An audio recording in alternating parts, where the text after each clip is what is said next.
Bassirou Diomaye Faye part à l'assaut de l'assainissement des comptes publics. Mesure phare de son programme, le nouveau président sénégalais multiplie les fronts d'attaque sur le plan des audits et des contrôles financiers qu'il a ordonné de faire. Souvenez-vous-en, c'était lors de sa campagne éclair, le candidat Faye s'était engagé à combattre la corruption à tous les niveaux. Un engagement réitéré une fois élu. Je m'engage à gouverner avec humilité, dans la transparence, à combattre la corruption dans toutes les échelles, à toutes les échelles. Je m'engage à me consacrer pleinement à la refondation de nos institutions et au renforcement des fondements de notre vivre ensemble. Tout porte à croire donc que ces mesures s'inscrivent dans le cadre de cet engagement qu'il compte mettre en œuvre en compagnie de son Premier ministre Ousmane Sonko. Ancien cadre de la Direction générale des impôts et domaines, les deux nouvelles têtes de l'exécutif sénégalais ne perdent pas de temps dans ce dossier. Le chef de l'État a d'ailleurs demandé dernièrement à son Premier ministre un vaste état des lieux de la situation économique et financière du pays.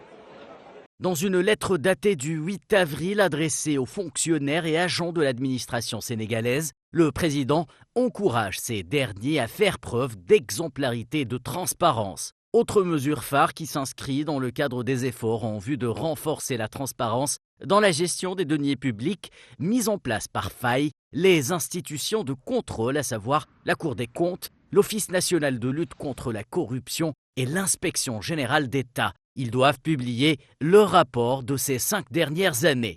Le Sénégal, notre cher pays, se tient aujourd'hui à l'aube d'une nouvelle ère portée par la vision d'un avenir dans lequel chaque citoyen, où qu'il se trouve, peut jouir des fruits de notre effort collectif. Un Sénégal réconcilié, transparent et équitable, où le développement durable et inclusif n'est pas un idéal lointain, mais une réalité tangible à portée de main.